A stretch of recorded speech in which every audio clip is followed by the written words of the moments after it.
Hey y'all, I'm Elisa, And I'm traumatized. and welcome to Watch for Deer. I hope you guys are having a really good week. We are back here today. So I think today I've got two stories here that's ready to roll, and I think I'm going to let her choose again. That way, if she gets sick and her belly hurts, then it's her own darn fault. She chose wiser. I don't feel like it's my fault. So she's got the two stories face down in front of me on a piece of paper. I can't see them, and I'm just going to pick. I think we've done this before. Have we done this before where I get to pick? I try to keep a couple ready to roll at all times. Let's go with... You look like this is a very hard decision. It is a hard decision. I'm feeling how thick they are. Let's go with this one. Oh, man. Okay. Are you ready? I'm as ready as I'm going to be, just like always. So today, we are going to talk about the Cornstalk curse. The what? The Cornstalk curse. Okay. Okay, you ready? Yeah. I mean... And judging by your reaction, you don't have a clue. But I feel like when I get part of the way into this story, you're going to go, oh. Okay. Okay? I doubt it. This is actually a very common story. I'm just presenting it in a totally new way. Totally new light with a totally new theory. What do you mean? Like common story, like a legend of towns, like a town legend? Okay. Okay. All right. So it's not factual based. No. This is more folklore. Okay. This is more good old history of West by God, Virginia. Oh, it's West Virginia again. Yeah. Okay. I like our state. You ready? I love our state. I'm ready. The Shawnee tribe was the most powerful of the Native Americans in the Ohio and Kanawha River Valley area, with a very well-respected and much-feared leader, Chief Cornstalk. Cornstalk played a major part in defense of the Shawnee homeland. He was the primary Shawnee war chief in Lord Dunmore's War in 1774, leading the Shawnees and other native warriors against colonists in the Battle of Point Pleasant. Do you see where we're going with this yet? No. Okay. I mean, I know where Point Pleasant is. Okay. After suffering defeat in that battle, he became an advocate for Shawnee neutrality in the American Revolutionary War, which began in 1775. Many Shawnees fought against the Americans, hoping to regain their lost lands. So this is the Revolutionary War. When you're saying war, American Revolutionary War. Yep. Okay, you're saying war because that's the dates. Okay. Yep. So many of the Shawnees fought against the Americans, hoping to regain their lost lands. But Cornstalk was among those who feared that fighting the Americans would be disastrous to the Shawnees. Cornstalk and Red Hawk, who was a Delaware chief, had no taste for war with the Americans, and they went to the fort to try and negotiate a peace before fight began. Cornstalk told Captain Arbuckle, who commanded the garrison, that he was opposed to war with the colonists, but that only he and his tribe were holding back from joining on the side of the British, and he was afraid that he would be forced to go along with them. Now, when he admitted to Arbuckle that he would allow his men to fight if the other tribes did, Cornstalk and Red Hawk and another Indian were taken as hostages. And this is all taking place in Point Pleasant. Yes. Which is Virginia at this time. Virginia at the time, yes. On November 10th, 1777, gunfire was heard from outside the walls of the fort, coming from the direction of the Kanawha River. When men went out to investigate, they discovered two soldiers who had left the stockade to hunt deer had been ambushed by Indians. One of them had escaped, but the other man was found dead and scalped across the Kanawha. Now, these soldiers in the garrison were enraged, and acting against orders, they broke into the quarters where Cornstalk and the other Indians were being held. So soldiers burst through this doorway. Cornstalk rose to meet them because think he's in captivity. He doesn't know what's going on. Mm-hmm. These guys come busting through this door. He raises up to meet who he, at the time, he thinks are friends. Mm-hmm. You know, well, not friends, but they're on decent terms. They're negotiating. Yeah. and it was said that he stood facing the soldiers with such bravery they paused momentarily in their attack. But it wasn't enough, though. The soldiers opened fire with their muskets. Red Hawk tried to escape up through the chimney, but was pulled back down and slaughtered. Oh. Cornstalk's son was shot where he had been sitting on a stool, and another unknown Indian was strangled to death. As for Cornstalk, he was shot 8 times before he fell to the floor. Oh my gosh. As he lay dying in that smoke-filled room, he was said to have had pronounced his legendary curse. Now, the stories say that he looked upon his assassins and he spoke to them. I was the white man's friend. Many times I saved the white man and his people from harm. I never made war with you, except to protect our land. I refused, at the peril of my own people, to join your enemies in the redcoats. I came to this fort as your friend, and you have murdered my young son, who harmed no one, and you have murdered me when I came only to save you. For this, may the curse of the Great Spirit rest upon these lands and its inhabitants. May it be blighted by nature, and may it be blighted in its hopes. May the strength of its people be paralyzed by the stain of our blood. That's heavy.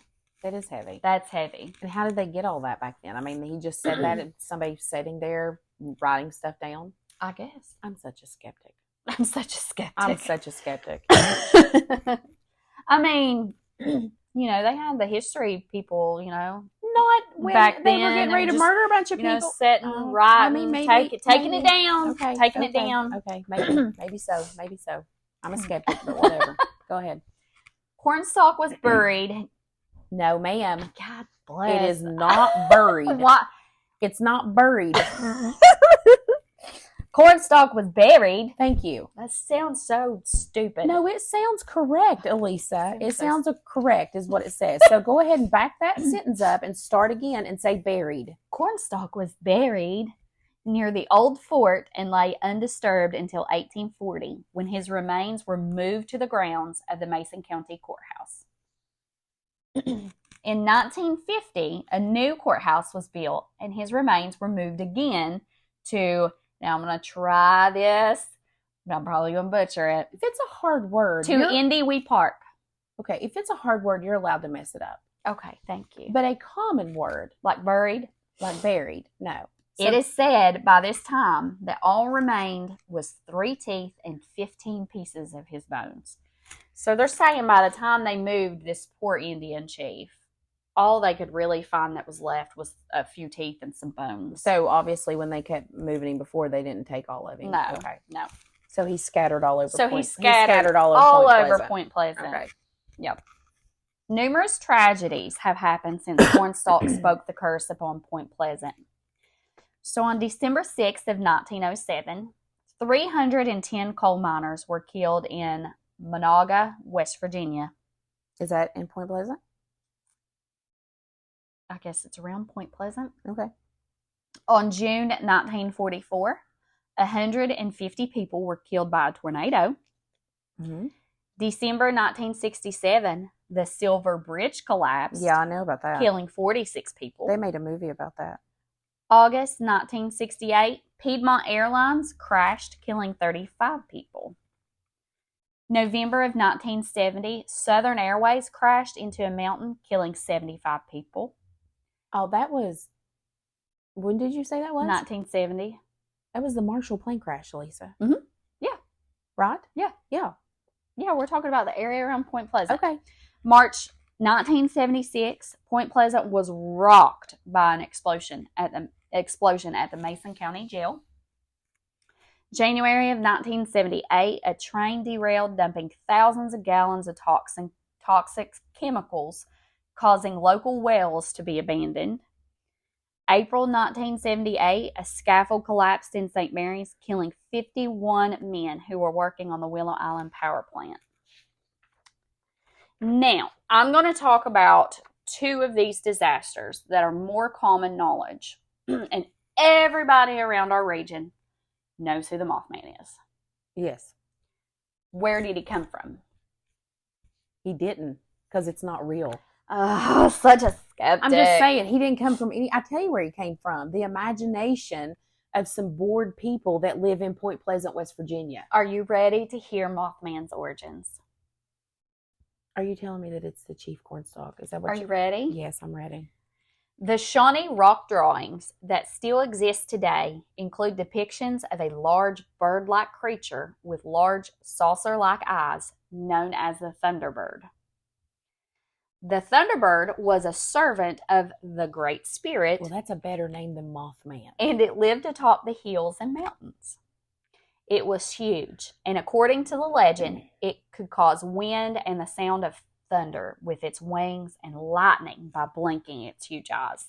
Well, why wouldn't they call if that's where its origin, why wouldn't they call Mothman Thunderbird? Because what you just said is super cool. It's super cool, and it makes sense. Makes thunder, the sound of thunder. With his wings. And a bunch of people changed it to Mothman that just goes and like settles upon the light bulb. Like, if you're gonna be called something and you want people to fear you, do you want to be called Thunderbird or do you want to be called Mothman? Apparently Mothman. No, apparently they thought Mothman was way cooler. No, I would want to be called Thunderbird. That's a pretty cool name. Mothman, no. Not Continue. so much. Continue. The Thunderbird could change its appearance to that of a man. It was a very dangerous and wrathful spirit, and its power could be summoned through the Great Spirit to avenge the Native Americans against their enemies. Mm-hmm. Prior to the Silver Bridge collapse, there were over 100 witnesses to the Mothman phenomena, and most were considered to be credible. November 15th, 1966, Roger and Linda Scarberry and Steve and Mary Mallett were riding together on Route 62 near the abandoned National Guard Armory building and power plant, which they also called this the TNT area. Now, this area had numerous old bunkers. So they were driving down this road and they saw a terrifying figure standing 6 to 7 feet tall. And as their headlights passed over the menacing beast, they could tell it had very large, bright red eyes. Now, Roger, who was driving the car, sped up quickly away towards town.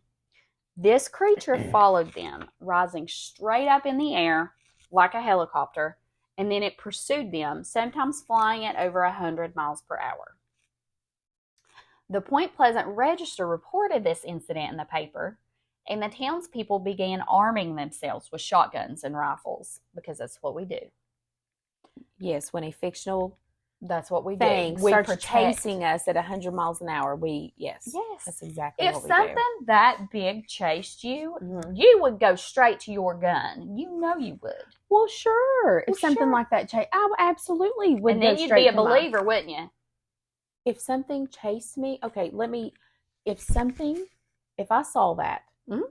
and then I'm going down the road at 100 miles or 10 miles an hour, if I'm going down the road at just in driving, my car's coasting, but something's chasing me, I would not have to be a believer because I would die on the spot.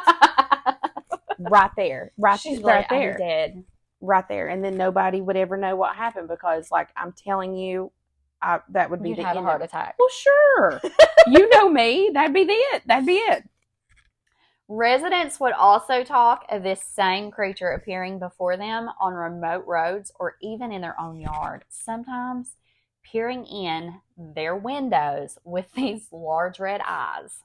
No, thank you. Okay. No, thank you. Hold on. So all of these, okay, so these people saw this and then the paper picked it up and then they reported on it. And then after the paper reported on it, you have all of these people then reporting these sightings of this 6 to 7 foot tall, red-eyed Mothman peering in the windows after the paper reported on it. We like to call this a media-fueled frenzy. Oh, that's exactly what it is. Oh, that's what we like to call it. I was going to call it a bunch of bored people that didn't have anything else better to do, but Well, you summed it up perfectly. I did. So, Newell Partridge from Salem, West Virginia, stated before the sighting by the Scarberries, he thinks the creature actually took his dog. Sorry. You just Okay. Buddy, that was a coyote. Newell a said coyote. that one night while he was letting his German Shepherd Bandit out, he noticed 2 red glowing objects, and Bandit apparently seen those and took off after them. Mm-hmm. He said he looked and looked for Bandit, but the only thing that he found was his paw prints just going in circles. Nothing. Just a circle of paw prints. You want to know why? Because the Mothman swooped down and picked old Bandit up and flew away with him. Yeah. Well, what I mean, if he swooped, did he have arms? Does Mothman have He arms has and arms. wings? Have you never seen the statue? I've never been up there to see the Well, statue. I've not no. been, but I've seen pictures. I mean, I don't. He's a man with big wings. I've absolutely seen the statue, but I didn't pay attention to it. yeah. I guess. Okay. Yeah, he's this man, Yeah. but he's 6'7" tall. He's big. He's got long arms, long legs, stands really tall, and he's got these big gray, menacing bat wings. Okay, kind of like a superhero type thing, like a, sort of, yeah, like, with big red eyes. Okay, I don't know why. For some reason, when you were reading that, I was thinking his arms turned into wings, like he didn't have arms. Like He's it was not just wings. Dracula. You know what I was Are thinking? you thinking of like Dracula? I guess I just never really think of stuff like this to think about how Mothman's anatomy is. Like I just don't think about that. And now I'm thinking about it. You're welcome. I'll lay in bed tonight thinking about how Mothman is made. Did Mothman have a girlfriend? Did they procreate? We'll never know. Do you think they procreated? He could have. I bet you if we could make up a story about it and have the Herald Dispatch run it, then a week later you'd have all kinds of people saying that they saw Mothman babies running around Ritter Park. You got a Mothman baby on your lamp. Oh, I do. Many of those people were so frightened by what they had seen and so sure that what they had seen were real that they went straight to the police to report it. So these people seen it. They run off. They literally are making police reports of these incidents at this time. Many also reported being paralyzed by the sight of its blood red eyes, including one woman who actually dropped her baby as a result. I'm sorry. Though the baby was crying and possibly hurt, she was so paralyzed that she was unable to respond to her baby's cries for several moments. Nothing. I have nothing. I mean, I have nothing. You're going to drop your babe, your little babe. I mean, I threw Emily, so there's that. I got scared and threw Emily. Yeah, you did. But I mean, it's possible. I guess. I guess it's possible. I do like these stories because these kind of stories, they don't hurt your tummy. No, like these stories don't hurt my belly. I actually really enjoy like this. The ones that you did, like the episode with the upside down cross and stuff like that, bothered me really bad. Like I'm a skeptic. That bothered me. But this, that doesn't. My belly is good. See, like I had to give you a break, friend. I wanted to give you a break. I have to let the ulcers heal before I bring them back. Yes, but keep going because I actually am very interested in this. But I think it's funny. On December 15th, 1967, at 4:58 p.m., right during rush hour, the Silver Bridge collapsed, killing 46 people. No, I don't think that's funny. I think that is terrible. It is awful. Yeah. Many people reported seeing the Mothman perched upon the bridge prior to the collapse. It would later be determined there was a crack in a suspension chain that had caused it to fail. So, here's my thing. Mm-hmm.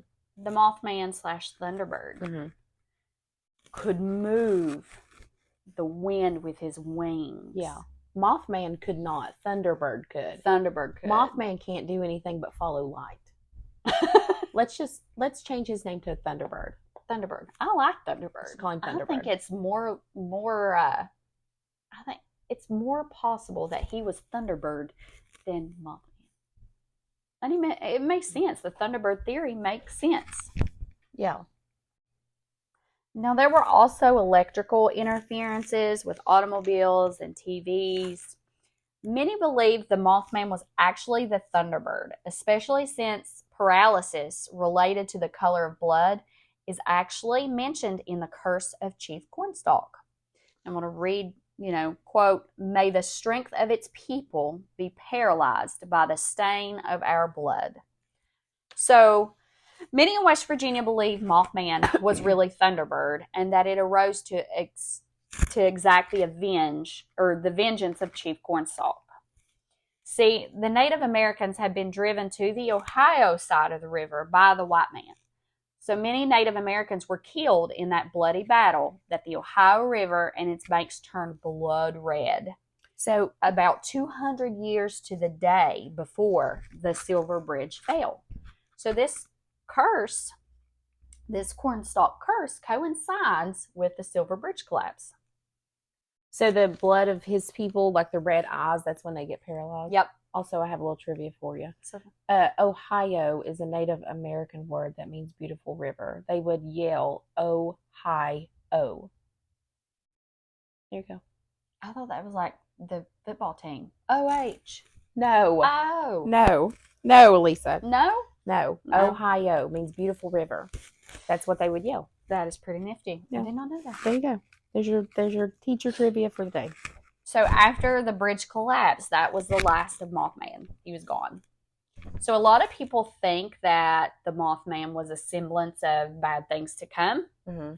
That's what a lot of people, they think if you see Mothman, something bad's going to happen. And I believe, and I'm not really sure about this, but I think like in my lifetime, I've heard a couple, because this happened before I was born. Right. Whisperings of people saying, "Oh, I saw a Mothman." Like every now and then you'll hear something about it, but you don't hear a whole lot about it anymore. And the reason why is because it's not real. Because it's not real. So, and there's cameras now. You're kind of getting a 2-for-1 today. Okay. Because I'm going to talk briefly about another one of these incidents that I mentioned in the beginning of the story. Like the Silver Bridge? Yes. So we've talked about the Silver Bridge. Yeah. But I had not heard of the bombing of the Mason County Jail until I was researching this. I hadn't heard of any of those except for, of course, the Marshall. The Marshall, yeah. And I'm like the biggest Marshall fan. Go herd or go home. Who's got a herd on? So go herd. And I love me some Marshall, and that's where I graduated from. Graduated college. Yeah. And so, of course, I knew that when you said that. And everybody's heard of the Silver Bridge collapse. Yep. There's a Mothman movie about it. I know it has Richard Gere. I don't think I've watched it. If I have watched it, it's been so long ago that I don't remember anything about it. I watched it when it came out, but I mean, I can't really remember. I don't remember. Specifics. I don't remember. I feel like I remember, like in the movie, like there was a couple scenes where it shows the collapse and all the destruction, and there's like Christmas presents floating, bobbing in the water. I don't remember that, so I'm not even for sure. I think maybe I've just seen the trailer for it or something because I know it had Richard Gere in it, but I don't even think I've watched it. So I just kind of wanted to throw this in. It kind of tied into everything we were talking about. And after I got reading and researching, I thought, oh, well, this will be a quick little addition. Okay. So we're going to talk about the Mason County Jail. On March 2nd of 1976, 5 people were killed and 10 other injured in a jailhouse bombing in Mason County. Okay. Harriet Sisk was an 18-year-old inmate at the time. Now, Harriet had been arrested on February 28th for the death of her infant daughter. Here we go. Davy Sisk. You could not have let my belly have one nice podcast. We have to go here. Here we go. I should have known. I should have known. So, sometime earlier that morning, Harriet called the police to report little 2-month-old Davy missing. Oh. Harriet suggested that someone may have abducted her. Now, after a thorough search of the home and the property, police happened upon a shallow grave. Little Davy's body was wrapped in 3 blankets, along with her favorite little rag doll. Oh my gosh. It wasn't until the next day that Harriet would confess to killing her child on March 1st. The autopsy would conclude that Davy was strangled and beaten to death. Little 2-month-old Little baby. 2-month-old baby. This woman is a piece of work. And this 18-year-old girl did it. This 18-year-old mother. No, that's no mother. 18-year-old. Harriet stated that her husband, 19-year-old Bruce Michael Sisk, had helped her bury their infant. No, ma'am. I no, knew as soon as I said it. No, ma'am. Fix it. You go back and start again, and you say it correctly. Have y'all ever watched? You ever see Kevin Lawson on Facebook? No. He's one of my friends on there. He's Jesus, fix it. That's what he says all the time. Yeah, well, fix it. Start again. Oh, go all the way back. Okay, all the way back. I can't. You're going to have to. Because we do not move on from here. We're not moving on until you fix it. Harriet stated that her husband, 19-year-old Bruce Michael Sisk, had helped bury their infant daughter. I'm so sorry. I need a moment just because I'm laughing and this little girl's funeral is not funny. You need a little speech therapy too. Shut up. Davy's funeral was held later that day on March 1st. Harriet and Bruce were both allowed to attend, which I think that is bull. Did they?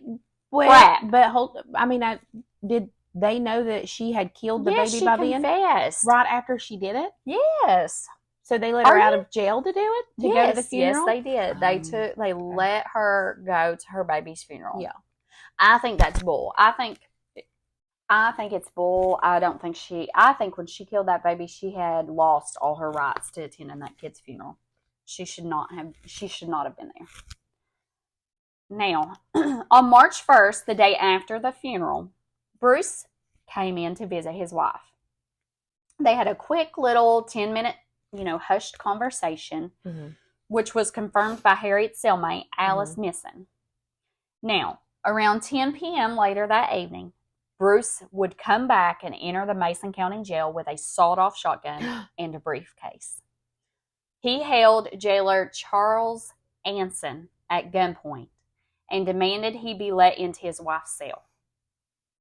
He proceeded to lock himself in the cell with his wife and her cellmate. Backup would soon arrive and negotiations would begin. Eventually, Harriet insisted on Alice's release and she left the cell. Hold on. Harriet insisted on Alice's? Yep, on letting Alice out of the cell. Her cellmate. Her cellmate, yep. Okay, because I was confused there for a second. Okay, that was her cellmate. Yep, she's that's like, her cellmate. Let her She's out. like, she needs out. So here's what's happening. Bruce is a crazy man. And she knows this. And she knows it. So, and she's trying to save Alice because Bruce is off his rocker. Yep.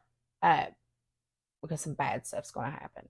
He has probably lost his mind because of what has happened. Yep. Okay. All right. Yep. All right.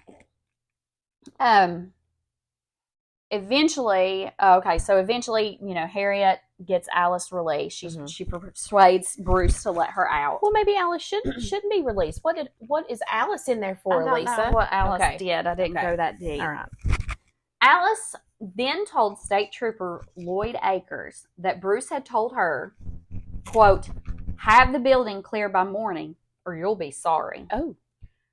At 11:20 p.m., before the courthouse could be evacuated, a bomb explodes. The Sisk couple were instantly killed, along with Deputy Kenneth Love. The jail was demolished. Damage was even done to surrounding buildings, shattering windows and ripping steel doors from their hinges. Now, many of the injured and dead, were buried underneath the debris. Oh, you will need to know that in her notes, she has the word buried in quotation marks, and it says Berried. She actually has to misspell this word to pronounce it correctly. Because it still looks like bury. It's Bury. It still looks like Bury. It's- B-U-R-Y. Burr. Just Bury. no. Just no. Anywho, but you're welcome. I do appreciate that. You're welcome. Now I've lost my place. Okay. So many of the injured and dead were buried underneath the debris, which blew a hole in the second floor, allowing prisoners to fall all the way through to the basement. Now, an estimated $500,000 in damages, that actually equates to about $2.6 million today.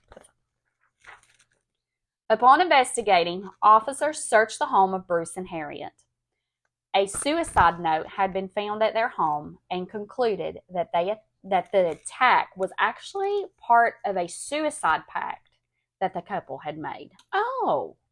Bruce had used 15 pounds of dynamite and detonated the bomb by using an electric blasting cap and a D-cell flashlight battery.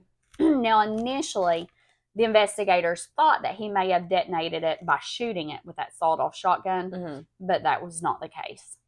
The dynamite used in the explosion was stolen by Bruce from a construction company he had worked for previously. The shotgun that he used also linked to a burglary. No. No, Elisa. I wish y'all could see her face when I mispronounce stuff. No. Anywho, Just say robbery, because you messed this word up last time too. It's really hard. How do you say it? Huh? How you say it? Burglary. Burglary. No. No. Say robbery. Robbery. Also linked to a robbery in mid-February. Evidence was found within the home that confirmed Bruce had animosity towards police, referring to them as pigs. You can pronounce that word, and animosity. Again, this is still behavior we still see today. So the 5 people who were killed were Bruce Six, who was 19. He was the perpetrator. We had Harriet Sisk, who was his wife, 18. Kenneth Love was the deputy. He was 33 at the time. We had Elvin Pete Wedge, who was 48. He was the sheriff, and he died hours after the blast. Ernest Hessen, 71, was a deputy, died a week later from his injuries. Now, the injured includes Lloyd Akers, who was 33 at the time. He was a state trooper. Tom Belcher, 34. He was a city patrolman. Richard Dyer, 47. He was a deputy. Donald Little, 40, a prisoner. Noah McDade, 52, prisoner. Alice Misson, 18, prisoner. Alice died? Injured. These are all injured. Oh, okay. These are all injured. Terry Pierce, 18, prisoner. Mike Smith, 30, state trooper. And Bruce Wallace, who was 28, was an Ohio highway patrolman. So that's our Cornstalk curse and a little bit about that bombing. Well, I still have a question about this. Okay. So Alice, they let her out of the cell. Yes. Bruce tells her, tell them to get out of the courthouse by morning. Yep. Or you'll be sorry. Yep. She goes and tells them that. Yep. And they did not immediately evacuate. They were in the process of evacuating everybody, and so Bruce said, "Screw it." Oh, okay, that's what it was. Because I was a little. Yep. No. Okay. No. I guess initially they were going to go ahead and let everybody evacuate, but for whatever reason, and I don't know what happened here. I don't know if Harriet suffered from, postpartum depression, killed her child, and Bruce went off the deep end. Yeah. I don't know if Bruce really killed the child. Maybe Bruce was abusive and Harriet took the fall for him.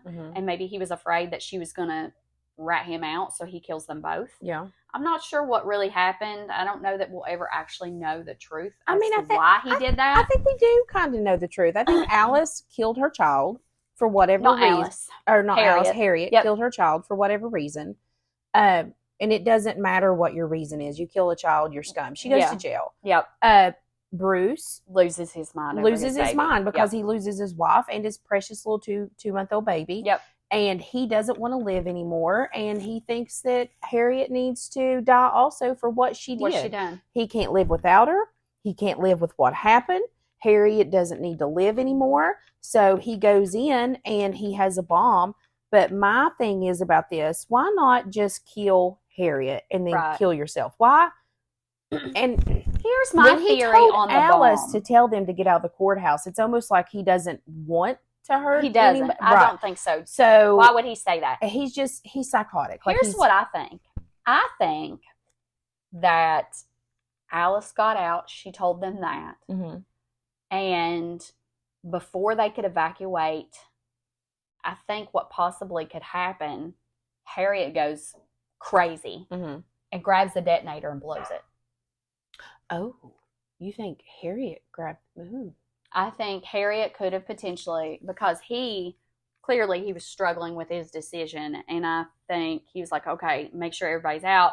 Come sunrise, I'm blowing this place. We're done. Okay. And then I think as they were evacuating, Harriet and him probably had, a fight, a little scuffle, and she grabbed the detonator and she blew it. Yeah, because if you're going to kill your kid, you obviously don't care about anybody else's lives. That's what I think actually happened. I don't think Bruce detonated. I think that was Harriet. Yeah. Okay. I can get on that. I can get on that train and I can do that. Yeah.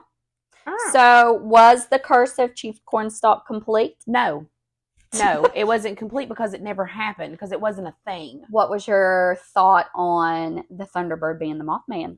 I do. I think that is the same creature that the Shawnees were talking about. I think this is just handed down folklore. I think at some point the Thunderbird was renamed Mothman, but I think it's one and the same creature. Okay, I can see it probably is one and the same creature, like you're saying, and they have that to go back on. If that the Thunderbird thing, and they have the drawings on the rocks and stuff, they're like, oh, this is is the Thunderbird, this is the Thunderbird. Why in the H did they rename the Thunderbird the Mothman? Why would you do that? I don't know. Why would you take a cool name and turn it into some wimpy little wussy name, the Mothman? Yeah. I would keep the Thunderbird. That actually bothers me out of this whole story. Yeah. The two things that bother me the most: that precious little baby not making it, and that name change, Thunderbird to Mothman. Yeah. But, yeah. See, that wasn't too heavy. Wasn't a too heavy story. No, I enjoyed it. Like, my belly's fine. I thought when you there in the middle of it, when you went off the rails a little bit, I was like, well, here we go. See, I tried to keep it tame and just genuinely tell you, some history about our lovely state of West Virginia. I did, and I mean, if you live around here, you absolutely know who the Mothman is. Yep. But I didn't know. I didn't either. The Cornstalk legend. No, I didn't know that. Jade had actually messaged me too, and he had mentioned about this. I said, I didn't know anything about it until I was researching the Mothman. So about the Cornstalk legend, Jade. Was that what you're talking about?